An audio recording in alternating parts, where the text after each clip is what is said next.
시편 120편부터 134편까지 15개의 시편에는 모두가 같은 동일한 부제가 붙어 있어요. 각 시편의 상단에 보면 성전에 올라가는 노래라고 하는 같은 부제가 붙어 있다는 거예요. 이에 대해서 성경 주석가들은 이 노래들은 흩어져 살던 이스라엘 백성들이 정해진 절기가 되면 하나님께 제사를 드리려고 예루살렘 성전을 향하여 모이게 되는데, 이때 백성들이 성전을 향하여 올라가면서 함께 불렀던 노래였다고 말을 해요. 그런가 하면 또 다른 주석가들은 이 노래들은 전적인 하나님의 은혜 가운데서 오랜 바벨론 포로 생활을 벗어나게 된 하나님의 백성들이 예루살렘에 있는 하나님의 성전을 그리워하며 산을 넘고 강을 건너며 불렀던 노래라고도 합니다. 오랜 포로 생활의 사슬과 멍에를 벗고 다시 예루살렘 성전을 향해 올라가는 백성들의 그 기쁨과 슬픔이 함께 어우러져 있는 노래라고 하는 것이죠. 절기를 따라 성전에 오르며 불렀던 노래든 아니면 바벨론 포로기를 벗어나 다시 성전으로 돌아오며 불렀던 노래든 하나님이 계시는 성전을 향하여 오르며 함께 불렀던 노래라고 하는 의미에서 이 15개의 시편에는 순례자들의 노래라고 하는 별칭이 붙어 있습니다. 사실 이 노래들은 비단 이스라엘 백성들만의 노래는 아닐 것입니다. 궁극적으로는 천성을 향하여 오늘도 순례의 삶을 살아가는, 그리고 믿음의 행진으로 나아가는 성도들의 노래, 곧 저와 여러분의 노래인 것이죠. 그런데 순례자의 노래라고 불리는 이 15개의 시편 가운데 오늘 133편의 이 시편을 보면 그냥 성전에 올라가는 노래라고만 말하지 않고 이 시편을 기록한 저자의 이름을 함께 밝히고 있습니다. 누구의 시냐면 다윗의 시라고 기록하고 있어요. 성경의 주석가들은 이 시편 133편은 이스라엘이 블레셋에게 빼앗겼던 그 법궤를 다윗이 다시 예루살렘으로 가져올 때에 그가 백성들과 함께 즐거워하며 그 기쁨을 함께 노래한 것이라고 하는 해석에 일치하고 있습니다. 하나님의 임재를 상징하는 법궤가 다시 예루살렘에 돌아와 안치되면서 온 민족이 하나님 중심 그리고 예배 중심으로 마침내 신앙적인 하나됨을 회복하게 된 것에 대한 감격과 그 기쁨을 노래한 것이라는 거죠. 실제로 법궤가 예루살렘으로 들어올 때에 왕이었던 다윗이 얼마나 즐거워했는가를 성경은 이렇게 들려주고 있어요. 사무엘하 6장 13절부터 15절의 말씀. 여호와의 궤를 맨 사람들이 6걸음을 가매 다윗이 소와 살찐 송아지로 제사를 드리고 다윗이 여호와 앞에서 힘을 다하여 춤을 추는데 그때 다윗이 배 에봇을 입었더라. 다윗과 온 이스라엘 족속이 즐거이 환호하며 나팔을 불고 여호와의 궤를 메어오니라. 법궤를 맨 사람들이 매 6걸음을 뗄 때마다 다윗이 즐거워하며 소와 각진 송아지로 제사를 드렸다는 거예요. 그리고 왕이 기뻐서 춤을 추는데 자기 몸이 백성들 앞에 드러나는 것을 아랑곳하지 않고 하나님을 즐거워하며 힘을 다하여 춤을 추고 온 이스라엘 백성들도 이에 화답하며 기뻐하면서 함께 여호와의 법궤를 맞아 드렸다는 것이죠. 그런데 성경을 보면 이때 다윗의 즐거워하는 모습을 바라보면서 은근히 못마땅해 하던 한 사람이 있죠. 누구죠? 사무엘하 6장 20절의 말씀입니다. 다윗이 자기의 가족에게 축복하러 돌아오매 사울의 딸 미갈이 나와서 다윗을 맞으며 이르되 이스라엘 왕이 오늘 어떻게 영화로우신지 방탕한 자가 염치 없이 자기의 몸을 드러내는 것처럼 오늘 그의 신복의 계집종의 눈앞에서 몸을 드러내셨도다.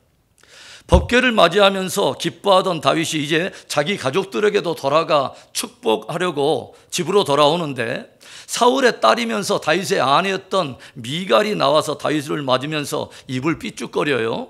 그러면서 하는 말이 뭐냐면 이스라엘의 왕인 당신이 오늘 얼마나 멋지고 영화로우신지, 마치 방탕한 자가 염치도 없고 절제도 없이 함부로 아무데나 자기 몸을 다 드러내는 것처럼 백성들과 계집종들 앞에서 에봇이 내려가는 줄도 모르고 그렇게 몸을 드러내셨습니다. 그려 은근히 삐죽거리며 조롱을 해요. 이 말에 다윗이 어떻게 대답을 할까요? 21절에 다윗이 미갈에게 이르되 이는 여호와 앞에서 한 것이니라. 그가 내 아버지와 그의 온 집을 버리시고 나를 택하사 나를 여호와의 백성 이스라엘의 주권자로 삼으셨으니 내가 여호와 앞에서 뛰놀리라. 내가 전심으로 즐거워하고 춤춘 것은 사람 앞에서 한 것이 아니라 오직 하나님을 즐거워하며 여호와 앞에서 한 것이라. 그분이 불의한 당신의 아비 사울에게서 나를 지금까지 보호하시고 마침내 나에게 기름 부여 왕을 세우시겠다고 하는 그 약속을 지켜 마침내 오늘 이스라엘 백성의 주권자 곧 왕으로 삼으셨으니 내가 여호와 앞에서 뛰놀리라. 내가 여호와 앞에서 뛰놀리라. 얼마나 멋진 말입니까? 이것이 왕이기 전에 늘 하나님 앞에 예배자였던 다윗의 고백이며 다윗의 모습이었다고 하는 것이죠. 이는 여호와 앞에서 한 것이니라. 내가 여호와 앞에서 뛰놀리라. 왕의 에봇이 하나님을 예배하는데 걸림돌이 되어서는 안 된다는 거죠. 왕이 입고 있는 에봇, 왕의 어떤 상징을 드러내는 에봇 때문에 하나님을 예배하는데 걸림이 될 수 없다는 거죠. 백성들의 시선과 그들의 앞에서의 체면이 하나님의 예배하는데 걸림이 돼서는 안 된다는 거죠. 오직 모든 것을 통하여 하나님 한 분만이 영광을 받으셔야 한다는 것입니다. 이는 여호와 앞에서 한 것이니라. 내가 여호와 앞에서 뛰놀리라. 다윗처럼 늘 하나님을 즐거이 예배하며 그분 앞에서 뛰놀 줄 아는 참된 예배자가 되기를 주의 이름으로 축원합니다. 오늘 시편 133편은 감탄문으로 시작돼요. How good and pleasant it is. 얼마나 선하고 기쁜 일인가. 얼마나 선하고 아름다운 일인가. 하나님께서 무엇인가를 보면서 감탄하시며 즐거워하는 것을 우리가 보게 돼요. 여기서 선하다라고 하는 단어는 히브리어 토브를 사용하고 있어요. 말 그대로 선하다, 참으로 좋다라고 하는 의미인데, 이 단어가 성경에 맨 처음 등장하는 것은 바로 태초에 하나님께서 천지를 창조하시는 창조의 사건에서입니다. 온 우주가 혼돈과 흑암으로 덮여있던 때에 하나님께서 말씀으로 천지 가운데 창조의 역사를 펼치세요.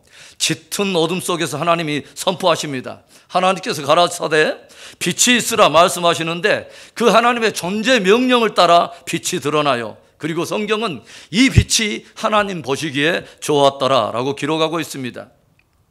말씀을 따라서 그대로 당신의 뜻이 이 땅 가운데 이루어질 때 그것을 보시며 하나님이 야 참 좋다, 야 참 선하다 라고 감탄하시며 기뻐하시더라는 거죠. 바로 이때 하나님 보시기에 좋았더라, 바로 여기에서 좋다라고 해당하는 이 단어가 토브인 것이죠. 이 단어는 하나님 안에 기쁨이 충만케 된, 즉 하나님의 신적 기쁨의 충만함을 표현할 때 사용하는 단어라는 거죠. 너무너무 하나님이 흡족해 하시면서 즐거워하셨다는 거예요. 하나님께서는 당신의 말씀을 따라 궁창이 드러날 때도, 그리고 해와 달과 별들이 드러날 때도, 그리고 땅에서 온갖 풀과 꽃과 과실이 하나님의 말씀을 따라 순종으로 피어날 때도 주님은 토브, 야 참 좋다 하고 즐거워하시더라는 거죠. 그리고 마침내 당신의 형상과 모양을 따라 사람을 지으시는데 하나님께서 지으신 그 사람을 보시면서 주님의 흡족한 마음이 또 어떠했을까요? 토브. 하나님이 사람을 보시며 즐거워하세요.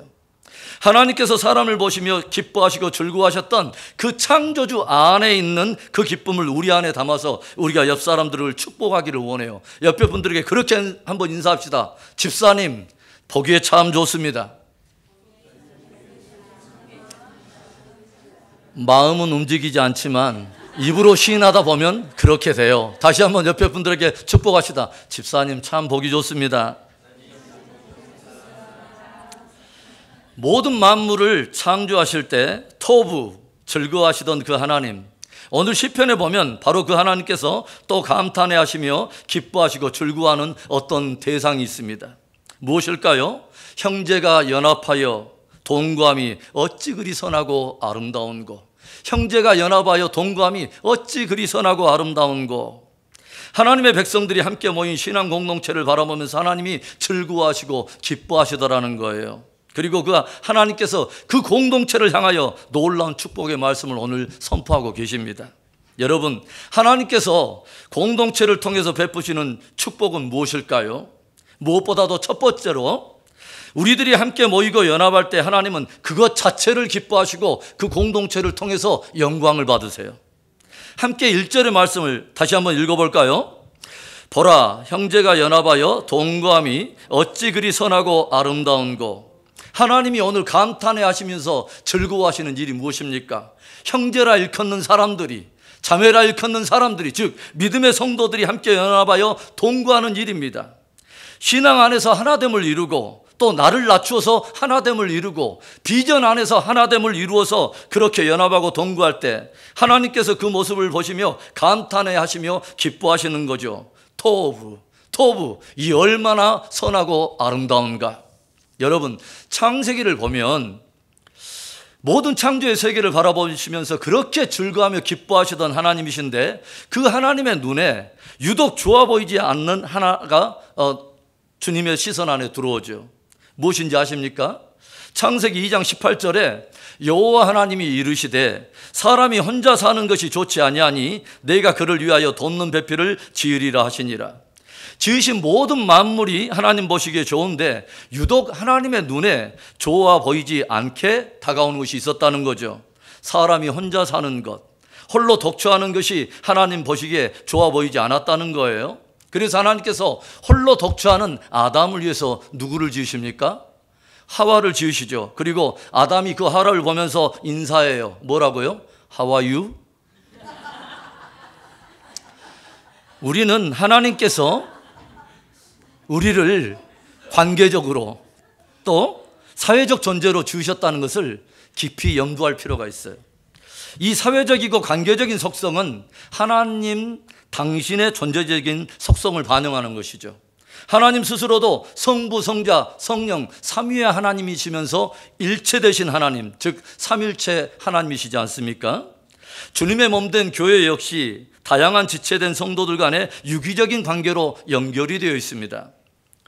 마치 이스라엘 백성들이 하나님 중심 또 예배 중심으로 모여서 서로 유기적인 관계 속에서 한 몸을 이루고 있는 것처럼 주님의 몸된 교회 역시 많은 지체들이 서로 유기적인 결속 가운데 한 몸을 이루고 있다고 하는 거죠.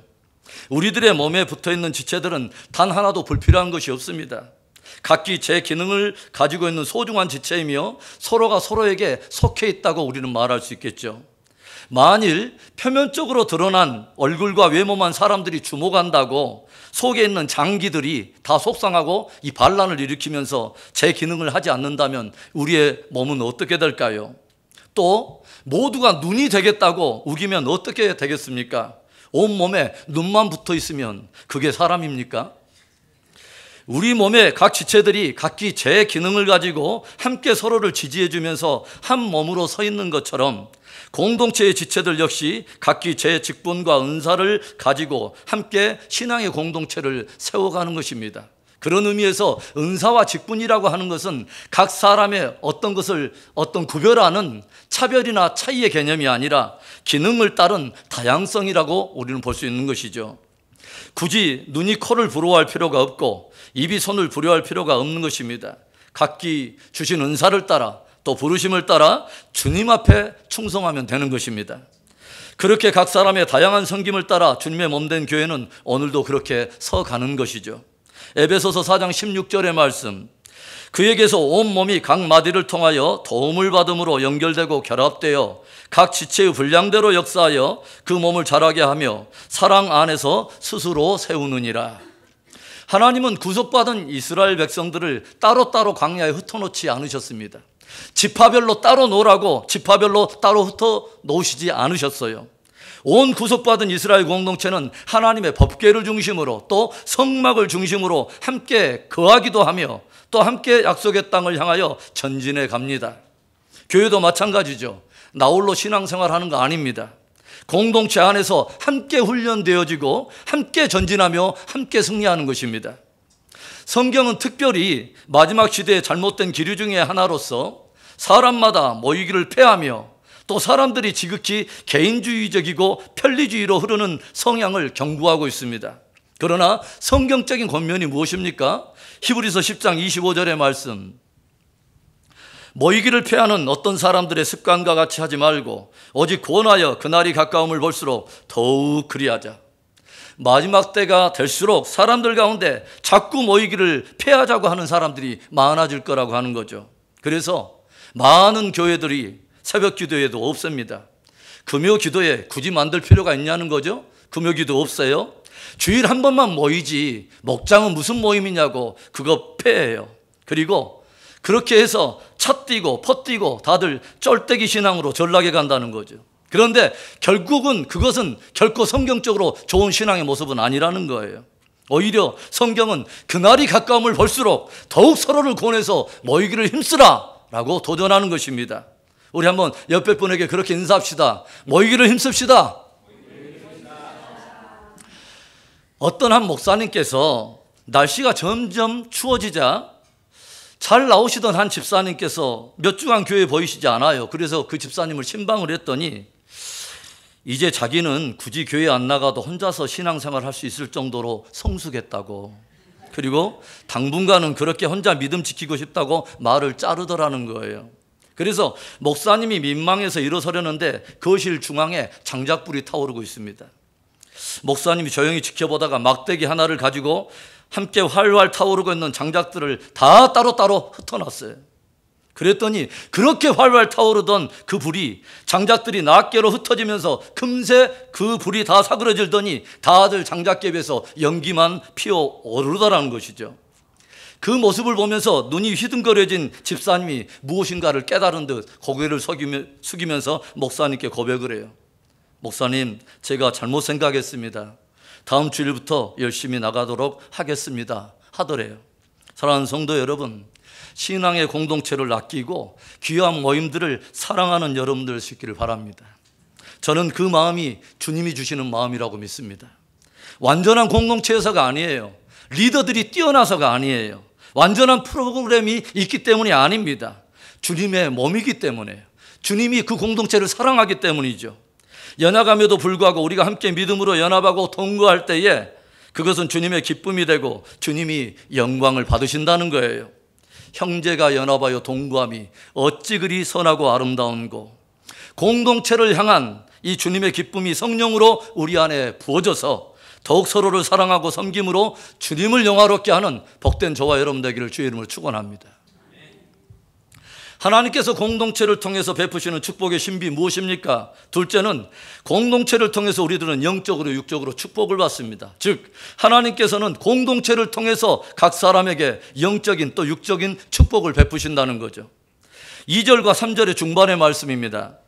머리에 있는 보배로운 기름이 수염 곧 아론의 수염에 흘러서 그의 어깨까지 내림같고 헐몬의 이슬이 시온의 산들에 내림같도다. 오늘 성경은 형제간의 그 연합과 동거함의 선하고 아름다움을 두 가지 비유에 빗대어서 우리에게 들려줘요. 대제사장인 아론의 머리에 부어진 보배로운 기름이 그의 수염으로 흘러 그의 어깨까지 흘러내림과 같으며 또 헐몬의 이슬이 온 시온의 산들에 내림같도다라고 비유하며 들려주고 있습니다. 대제사장은 온 이스라엘 백성들을 대표하는 바로 그 사람이죠. 오늘 시편은 형제의 연합과 동거함의 선하고 아름다움을 마치 아론이 대제사장으로 세움을 입을 때에 그 머리에 거룩한 기름이 부어지고 그 충만한 기름 부음이 그의 수염을 타고 흘러서 모든 옷깃에 골고루 흘러내림에 비유하고 있습니다. 여러분, 우리들의 진정한 영원한 대제사장이 누구십니까? 바로 예수님이십니다. 하나님께서는 당신의 백성들이 함께 모이고 연합하고 동거할 때에 신앙 공동체에 그 머리 대신 예수님에게 부으셨던 성령의 기름 부음의 은혜로 축복하신다는 거죠. 예수님께 허락하신 모든 은혜가 그 모든 공동체와 성도들에게 흘러가도록 하나님이 충만하게 역사해 주신다고 하는 거죠.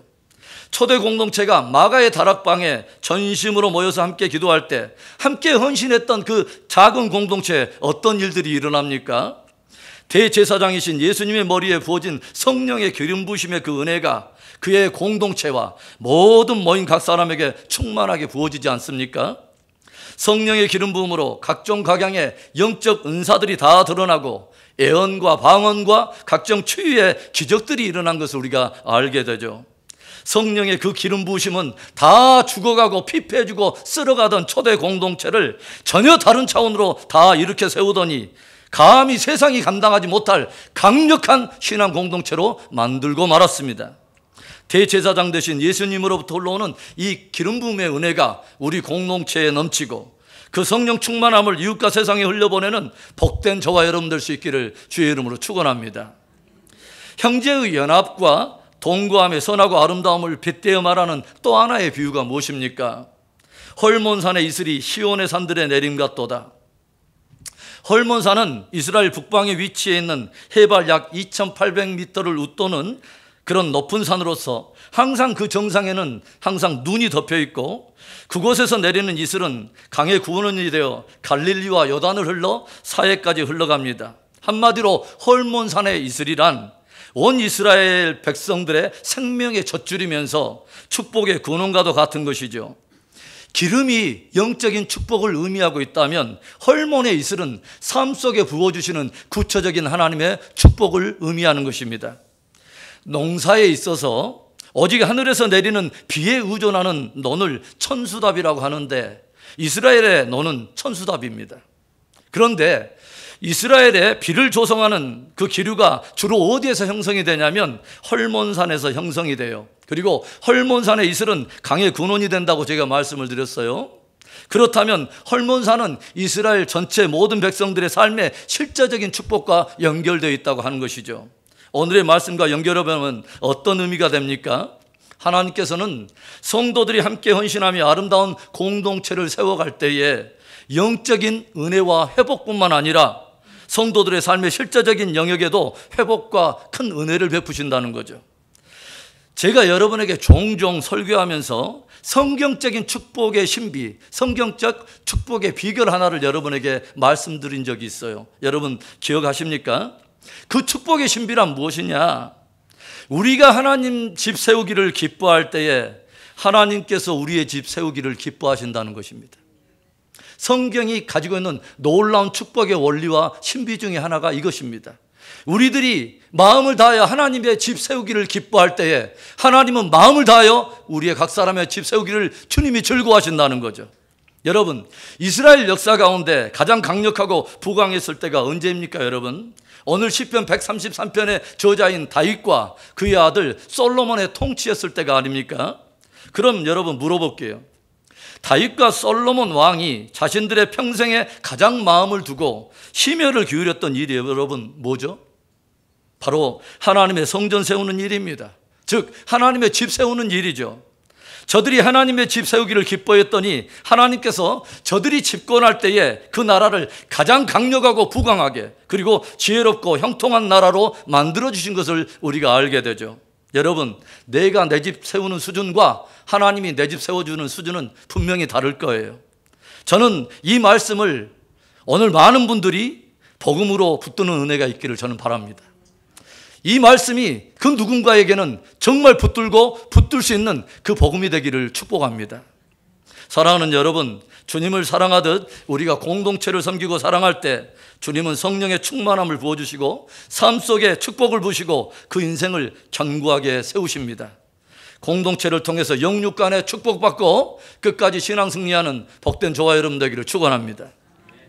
하나님께서 공동체를 통해서 베푸시는 축복의 신비, 세 번째는 공동체를 통해서 생명을 얻게 하고 풍성한 기업을 얻게 하신다는 거죠. 오늘 3절 하반부의 말씀을 보면 거기서 여호와께서 복을 명령하셨나니 곧 영생이로다. 거기서 여호와께서 복을 명령하셨나니, 거기가 어디입니까, 여러분? 이 말씀 가운데 거기가 어디를 말하는 거죠? 형제들이 연합하고 동거하는 바로 그 자리를 말하는 것이죠. 저들이 믿음으로 함께 모인 바로 그곳에서, 바로 거기에서 하나님께서 축복을 명령하시는데 무엇이냐면 영생이로다. 생명을 명령하신다는 거죠. 하나님께서는 우리가 예수를 믿어 생명을 얻은 자로서 특별히 공동체적으로 그 생명을 누리기를 주님은 원하신다는 것이죠. 그리고 이 짧은 말씀 안에는 동시에 우리 믿음의 공동체가 지향해야 할 귀한 도전이 담겨 있다는 것입니다. 그것은 뭐냐면 우리의 공동체는 철저하게 생명 공동체여야 한다는 것이죠. 생명을 누리는 것뿐만 아니라 생명 살리는 일을 위해 함께 공동체로 우리가 부름을 받았다는 것을 깊이 기억해야 한다는 것이죠. 그래서 우리가 이 부름에 함께 헌신해 갈 때 하나님께서는 우리를 통해서 많은 영혼들을 구원하심으로 생명을 얻게 하실 뿐만 아니라 저와 여러분으로 하여금 영원한 기업을 준비하는 귀한 은혜를 주신다는 거죠. 하나님께서는 우리 공동체를 통해서 생명의 부흥이 일어나기를 원하시고 그 부흥을 또한 약속하고 계시는 것입니다. 저는 요즘 새벽마다 우리 공동체의 앞날과 비전을 생각하고 성도들의 삶을 생각하면서 계시록에 나오는 빌라델피아 교회를 생각하면서 저는 축복하며 기도를 해요. 소아시아 7교회가 등장하는데 유독 주님으로부터 어떤 책망이나 질책이 없이 칭찬을 받은 2개의 교회가 있죠. 하나는 서머나 교회, 그리고 하나는 빌라델피아 교회입니다. 그런데 이 빌라델피아라고 하는 이 이름은 친구 간의 깊은 우정과 사랑을 의미하는 필레오라고 하는 단어에서 생긴 이름이에요. 교회사적으로는 특별히 선교 시대를 예표하고 있는 거죠. 무슨 말이냐면 예수님의 생명이 나에게 흘러와 이제 그 사랑이 나를 뛰어넘고 경계를 뛰어넘어서 이웃으로 열방으로 흘러가는 선교 시대를 예표하고 있다는 거예요. 그런데 그 빌라델피아 교회는요, 대단히 큰 규모의 교회가 아니었어요.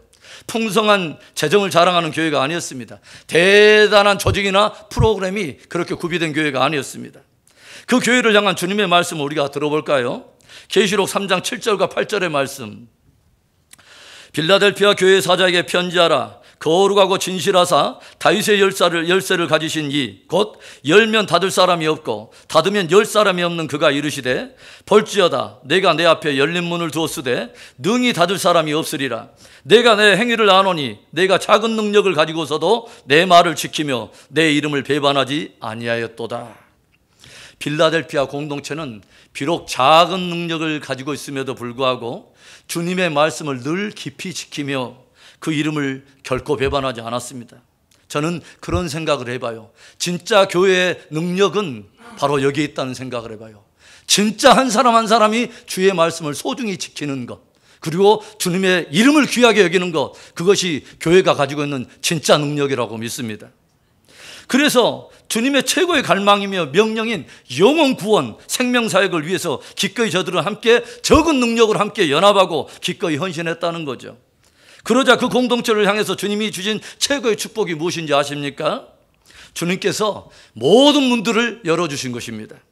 열린 문의 축복을 선포하는 거예요.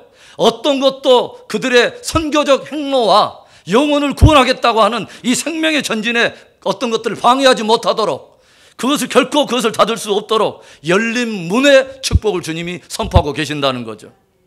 저는 그래서 그렇게 기도해요. 주님, 우리 성도들과 함께 우리가 연약한 가운데 우리는 전도를 위해 심을 것이고 선교를 위해서 꾸준히 우리는 심을 것입니다. 전도와 선교를 위해 함께 헌신하며 우리는 나아갈 것입니다. 주님, 생명의 부흥이 우리 가운데 일어나게 하시고 구원의 역사가 풍성하게 일어나게 하시고 온 성도들이 영혼의 부유한 자들이 되게 하시옵소서. 우리 공동체와 온 성도들의 삶의 모든 영역에 모든 문들을 열어버리시옵소서. 관계의 문들이 열리고 재정의 문들이 열리고 은사의 문들이 열리고 치유의 문들이 열리며 영적 돌파들이 일어날 수 있도록 주께서 문들을 열어주시옵소서. 우리 뉴송 공동체와 온 성도들의 삶과 모든 영역에 주께로부터 오는 열린 문의 축복이 있기를 주의 이름으로 선포합니다. 오늘은 시편 133편 1절부터 3절의 말씀을 다 함께 선포함으로 설교를 마치려고 합니다. 우리 함께 선포합니다. 보라, 형제가 연합하여 동감이 어찌 그리 선하고 아름다운고, 머리에 있는 보배로운 기름이 수염 곧 아론의 수염에 흘러서 그의 옷깃까지 내림 같고 홀몬의 이슬이 시온의 산들에 내림 같도다. 거기서 여호와께서 복을 명령하셨나니 곧 영생이로다. 아멘.